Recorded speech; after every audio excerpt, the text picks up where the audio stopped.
दोस्तों, मेरा ये वीडियो सबके लिए नहीं है।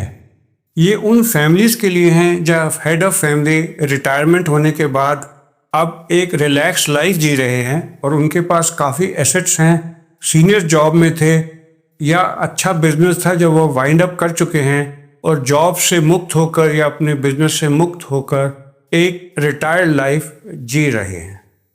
और बेटा भी किसी कॉरपोरेट जॉब में है और एम्बिशियस है और वो चाहता है कि वो कोई बिजनेस करे और उसके लिए चाहता है कि पिता उसको फाइनेंस करे। और फादर को एप्रीहेंशन है कि वो पैसे को मिसयूज कर देगा और उनकी फाइनेंशियल प्लानिंग पर ये वीडियो है। अगर आप YouTube पर जितने वीडियो देखेंगे उसमें यही होता है कि रिटायरमेंट के बाद आपको जितने करोड़ मिलेंगे, जो जीवन भर की कमाई है उसके कितने FDR कराओ, कितने म्यूचुअल फंड लो, कितने सिप लो या कितने आप सिस्टम विड्रॉल प्लान करो। लेकिन ऐसा कोई वीडियो मेरी नज़र में तो नहीं आया जब इसके ऊपर बात की जाए, और ये शायद पहला वीडियो है। और ये वीडियो बनाने के लिए क्यों मेरे दिमाग में विचार आया कि मेरे एक पेशेंट हैं, एक लेडी हैं, एक डॉटर इन लॉ है जो मुझे काफ़ी साल से दिखाती हैं और मेरे साथ उन्होंने शेयर किया। उन्होंने मुझे क्या कहा? उन्होंने कहा कि मेरे फादर इन लॉ के पास करोड़ के एसेट्स हैं, बहुत प्रॉपर्टीज़ हैं, और अगर वो चाहें अपनी एक प्रॉपर्टी लिक्विडेट करके वो पैसे हमें दे दें जिससे कि हम एक कोई बिजनेस स्टार्ट कर सकें। क्योंकि मेरा भी दिल बहुत करता है, मैं डायनेमिक हूँ, MBA रह चुकी हूँ, कॉर्पोरेट जॉब में हूँ और मैं जॉब नहीं करना चाहती, मैं ऑनलाइन बिजनेस करना चाहती हूँ और मैं चाहती हूँ कि मुझे पैसे मिल जाएं। लेकिन मेरे फादर इन लॉ का विचार ये है कि हम उनके पैसों का मिसयूज कर देंगे और नुकसान उठाएंगे, और अगर वो कोई प्रॉपर्टी बेचेंगे तो उससे अगर वो फ्यूचर में कभी बेचते हैं तो इतनी अर्निंग वैसे ही हो जाएगी कि मेरे को पैसे देने में, मुझे क्या है, अपने हस्बैंड को, अपने डॉटर इन लॉ और सन को देने में उनको फेथ नहीं है।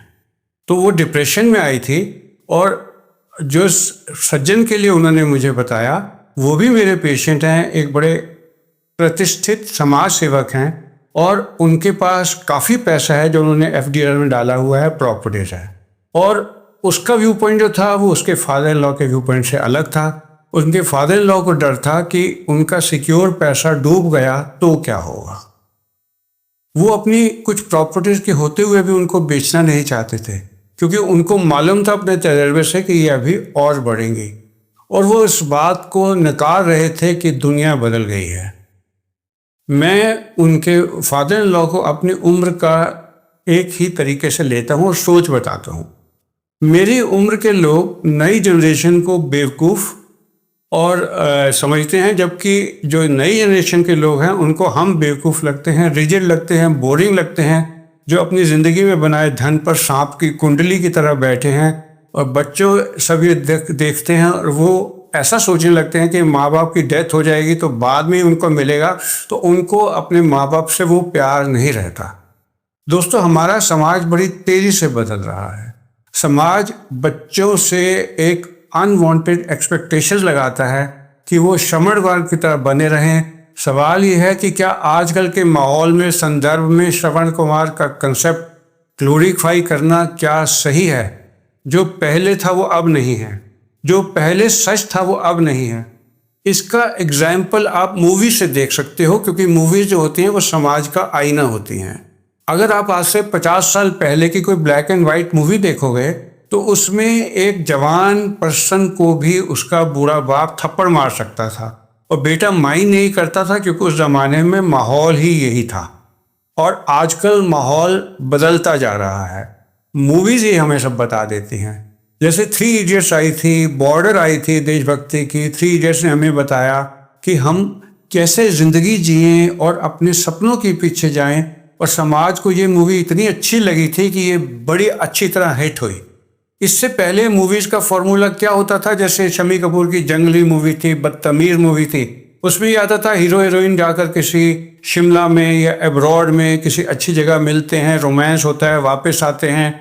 जो लड़की का फादर होता है वो किसी रिच विलेन से, शायद प्राण से उसकी शादी करना चाहता है, वो उसको किडनैप करके ले जाता है और पंडित जी को कहता है जल्दी शादी के अपने मंत्र पूरे करा दो, 7 फेरे करा दो ताकि शादी हो जाए, ताकि इसको दूसरा कोई ले ना पाए। लेकिन ऐसी मूवी आज के दिन आएगी तो क्या ये चल पाएगी? बिल्कुल नहीं, क्योंकि मापदंड बदल गए हैं, हम सब लोगों की सोच बदल गई है। पहले जो बच्चों की चिल्ड्रन मूवी जो सरकार की तरफ से बनती थी उसमें सिर्फ पॉवर्टी दिखाई जाती थी, बूढ़ी दादी होती थी, बच्चे के माँ बाप मर चुके होते थे, दादी के 2-3 दांत ही होते थे और बड़ी गरीबी में आगे बढ़ते हुए दिखाते थे और बच्चे का डिप्रेशन में चाइल्डहुड दिखाया जाता था। लेकिन आज की डेट में ऐसी मूवी आए तो ये बिल्कुल फेल हो जाएगी। इवन मैं तो कहूँगा कि मुंशी प्रेमचंद की कहानियाँ अगर आज के संदर्भ में डाली जाएंगी तो वो भी उतनी नहीं चल पाएंगी और उतनी लोकप्रिय नहीं होंगी, क्योंकि वक्त बदल गया है। आज का सीरियल क्या दिखाते हैं? सास और ससुर को जवान दिखाते हैं। आप एकता कपूर के किसी भी सीरियल को देख लो, वहाँ सास की ज्वेलरी इतनी खूबसूरत होती है कि आजकल की बहुएं अपने घर में देखते हुए वैसे डिज़ाइन चेक करती हैं, क्योंकि ये सच्चाई है। आज के सिनेरियो में जवान और बूढ़े की डेफिनेशन बदल रही है। बूढ़ा बहुत बूढ़े को कहते हैं, पहले 60 साल के पर्सन को बूढ़ा कहा जाता था, आजकल 80-85 से ऊपर होने को बूढ़ा कहा जाता है और 70 साल को तो कहा जाता है कि आई एम 70 ईयर यंग। और बेटा 70 साल का होकर भी बेटा रहता है। अगर इसकी उम्र 70 की हो जाए, 80 की हो जाए, अगर उसका पिता जीवित है 95 ईयर्स का, तो भी उसके ऊपर अपने पिता की जिम्मेवारी आती है। इसकी वजह यह है आजकल के उम्र का चेंजिंग सिनेरियो। पहले जो बुजुर्ग आदमी होता था 60-65 में मर जाता था, आजकल एडवांसमेंट ऑफ मेडिसिन से उसकी उम्र बढ़ती जा रही है, 85-90 साल तक हो रही है। और जो बच्चे हैं वो खुद रिटायर हो रहे हैं और उनके पिता अभी तक जीवित हैं, और वो खुद अपने प्रॉपर्टी का हस्तांतरण करना, चेंज करना अपने बच्चों के नाम पर जब तक वो जीवित हैं उचित नहीं समझते, क्योंकि उनको लगता है कि अगर उन्होंने कर दिया तो उनकी सिक्योरिटी चली जाएगी। ये बात तो सच है कि फाइनेंशियल प्लेटफॉर्म पहले मिला हो तो जिंदगी में तरक्की करना आसान हो जाता है। अभी एकता कपूर के करिश्मा कपूर के जो एक्स हस्बैंड थे संजय कपूर, उनकी बड़ी ट्रेजिक डेथ की जो न्यूज़ आई थी, उसमें ये था कि उनको उनके पिता की तरफ से 15 साल के करीब पहले, जब उनके पिता संजीव कपूर जी का देहांत हुआ था, तो कोई 450 करोड़ रुपए की विरासत में मिले थे, जिसको उन्होंने बढ़ाकर 40,000 करोड़ तक का कर दिया। सवाल ये उठता है कि अगर उनको प्लेटफॉर्म 400 करोड़ का ना मिला होता तो क्या वो उसको 40,000 करोड़ पे कर पाते? तो मेरा कहने का मतलब ये है कि आप उतनी ऊंचाई से ही अपना एरोप्लेन उड़ाते हो जितना ऊंचा आपको प्लेटफॉर्म मिलता है। अगर आपको प्लेटफॉर्म ही सी लेवल पर मिलेगा तो आप उतना ऊंचा नहीं बढ़ पाओगे। अगर आपको प्लेटफॉर्म ही शिमला का एयरपोर्ट मिलेगा तो आप पहले ही 6,000 फुट की ऊंचाई पर हो। तो जॉब में बच्चों की परवरिश करते हुए लोग इतने बिजी हो जाते हैं कि उनको अपने पेरेंट्स के लिए भी टाइम नहीं मिल पाता। तो वो क्या करें? माँ बाप जो हैं पुराने ज़माने में 20 साल तक की उम्र तक बच्चे को देखते थे। बच्चा जब पैदा होता था लेकिन में भी 20 साल 24 साल तक, उसके बाद 20 साल के बाद उसको कॉलेज भेज देते थे और वो बाद में 25-26 साल की एज में कमाने लगता है। लेकिन आज के माहौल में क्या है, माँ बाप की जिम्मेवारी जो है अपने बच्चे के लिए 25 साल तक रहती थी, आजकल बच्चे की जिम्मेवारी अपने पिता के लिए 40 से 50 साल तक रहती है। जो पिता हैं वो 65 साल की उम्र में रिटायर हो जाते हैं। सपोज वो 30 साल और जिंदा रहते हैं, तो बच्चे जिनको आज की डेट में अपनी जॉब को देखना है, अपने वाइफ को देखना है, अपने बच्चों के इतने कॉम्पिटिटिव टाइम में एडमिशन्स को देखना है, और उसके बाद अपने माँ बाप को देखना है अगले 30-35 साल तक, और बीमार माँ बाप को देखना है। किसी को कार्डियक प्रॉब्लम है, किसी को किडनी की प्रॉब्लम है, किसी को डायलिसिस चल रहा है। और ये बात जो है केवल एक पिता की बात नहीं होती। जनरली आजकल के सिस्टम में हस्बैंड और वाइफ दोनों के पेरेंट्स का देखने की जिम्मेवारी सन के ऊपर आ जाती है। मैं एक बार विजिट पे एक घर में गया, वहाँ पर बुजुर्ग 4 लोग थे। मेरे को बड़ा अजीब लगा, सबकी उम्र 80+ थी। वो जो सन थे और उनकी वाइफ थी, वाइफ ने अपने दोनों पेरेंट्स को बुला लिया था, उसके भाई उसको नहीं देखते थे, और हस्बैंड के जो खुद ही कोई मेरे ख्याल से 55 साल के थे, उन्होंने अपने पेरेंट्स को देखना था। तो 4 लोगों की देखभाल वो घर पर कर रहे थे।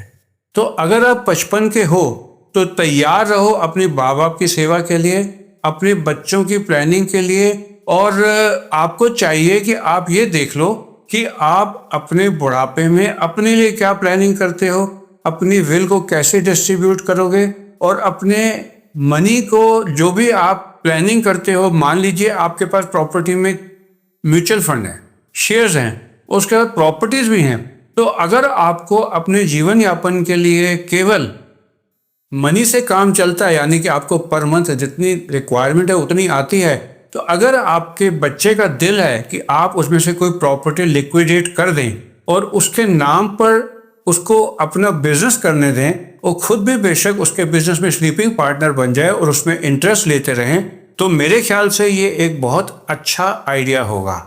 इससे आपके बच्चों को कितना दिया जाएगा, कितने बच्चे हैं, उनमें से किसकी क्या रिक्वायरमेंट है, पूरे परिवार के सदस्यों को बैठकर ये डिसाइड करना चाहिए।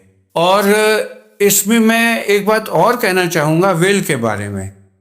जो नॉर्मली पेरेंट्स क्या करते हैं, वो अपने बच्चों को कई बार बिना बताए विल कर जाते हैं, किसी एक बच्चे का फेवर करने के लिए दूसरे को नहीं बताते, और सारी प्रॉब्लम डेथ के बाद आती है जब लीगल प्रॉब्लम शुरू होती है। तो जब भी विल लिखी जाए तो उसमें अपने सब बच्चों को मिलाकर बिठाकर, चाहे कोई डिसीजन किसी को पसंद ना आए तो उसी समय सुलझा लिया जाए, रादर देन डेथ के बाद बच्चों में एनिमोसिटी आए। तो ये मेरा वीडियो था अपने तजर्बों से और अपने मरीजों के तजर्बे से अपने विचार आपको बताने का, जिसको नटशेल में मैं दोबारा ये कहना चाहूँगा कि अगर आपके पास इनफ कैश है म्यूचुअल फंड्स के फॉर्म में, एफडीआर की फॉर्म में, जो आपका गुजारा करता है, और आपके पास कोई प्रॉपर्टी है जो आप इसलिए सिक्योर करके रखे हुए हैं कि बाद में उसकी कीमत बढ़ेगी, और आपके बच्चों को उस पैसे की ज़रूरत है अपना बिजनेस स्टार्ट करने के लिए, तो ये पैसा आप बेशक जो प्रॉपर्टी है बेचकर बिजनेस में उसके इन्वेस्ट कर उसमें एक लीगली स्लीपिंग पार्टनर बन जाएं, जिससे परिवार का माहौल ठीक रहेगा, बच्चे में प्यार रहेगा, आपके बेटा और बहू आपकी इज्जत और ज़्यादा करेंगे। तो आप सबका मेरे साथ जुड़ने के लिए धन्यवाद।